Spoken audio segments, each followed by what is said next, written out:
Suivez l'hebdo avec Africa numéro 1 et Beurre FM.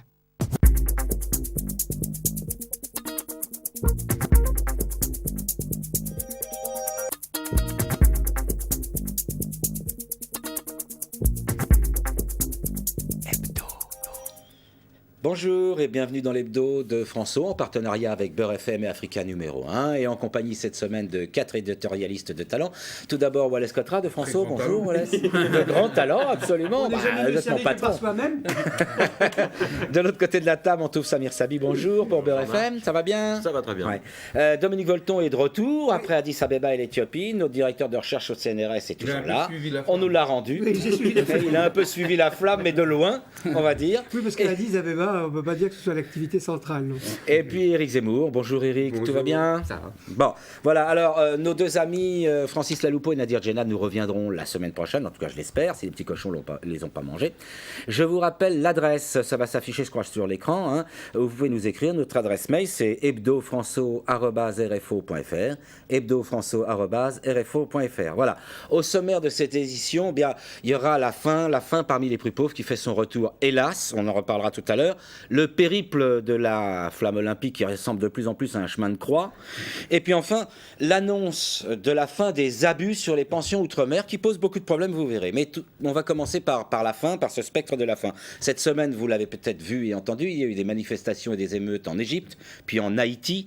Mais si on en a peu parlé ici, il y a eu une grève générale au Burkina Faso, puis des troubles au Cameroun, au Sénégal, en Mauritanie. C'est dire si ce problème de la faim hante les populations les plus pauvres. Alors, de quoi s'agit-il? Le prix du blé a augmenté et du coup, de nombreuses populations n'ont plus accès à l'achat du pain ou du riz qui sont les nourritures essentielles pour cette partie du monde.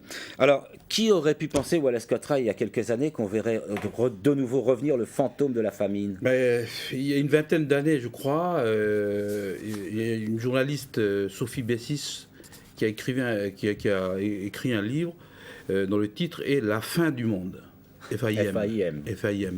Et donc 20 ans après, pratiquement, on revoit ressurgir. Mais peut-être qu'on s'approche de la fin FIN du monde. Derrière le jeu de mots, derrière le jeu de mots, je veux dire que finalement, il y a une grande crise au nord, crise financière, économique, etc. Et puis, il y a la crise de la faim au sud. Alors, on va discuter sans doute des causes, des explications, etc. Mais ce que j'observe simplement, c'est que malgré la médiatisation énorme, l'importance des médias, finalement, cette crise-là que vous relatez au sud n'émerge pas dans nos télévisions, etc., ou avec quelques images rapidement. Ah oui. Mais dans la presse écrite, par exemple, française, on ne voit pas. On en parle moins que la flamme au Tibet. Voilà. Ou même que les crises des subprimes en Occident. Mais absolument. Voilà. Normal, et je pense que c'est un problème.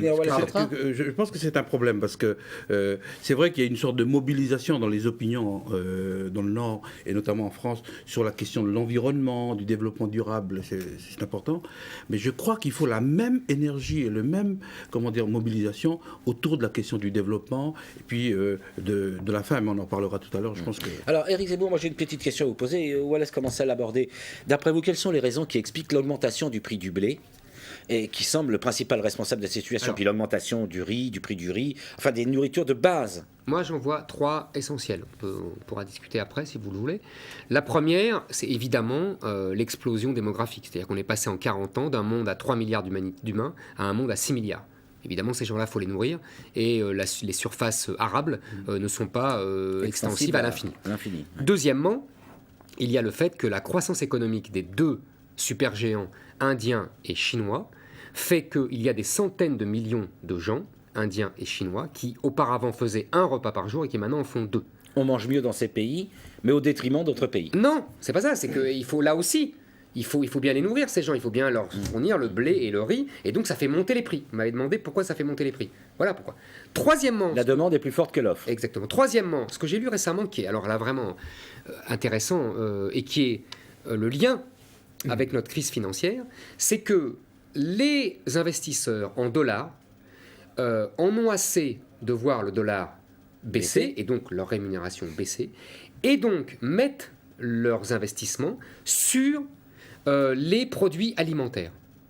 Et donc, cette, entre guillemets, spéculation, pour parler vite, sans jugement de valeur, c'est le système monétaire et le système financier, fait, elle aussi, monter les prix des produits réels. Donc je crois que ces trois causes-là sont la base de ce qu'on vit actuellement. Alors, Dominique Volton voulait prendre la parole sur Oui, ce parce sujet. que je pense que Là, on a une explication intéressante.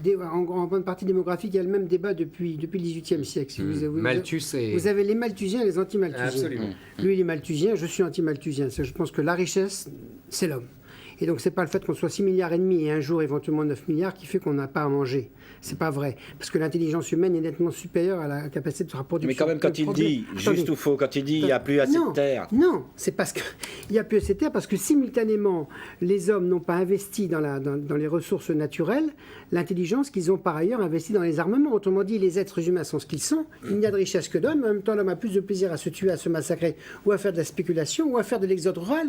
Quand vous pensez qu'aujourd'hui, plus de 70% de la population humaine vit dans des villes, ça veut dire que si l'humanité n'est pas capable de se nourrir, ça veut dire que pour des raisons d'organisation du capitalisme mondial, des millions d'hommes et de femmes ont quitté les campagnes et se retrouvent dans des villes à faire ce qu'on connaît. Donc par conséquent, on est sur un problème qui n'était pas prévu, parce qu'on pensait qu'on avait vaguement résolu la question de la faim. Voilà.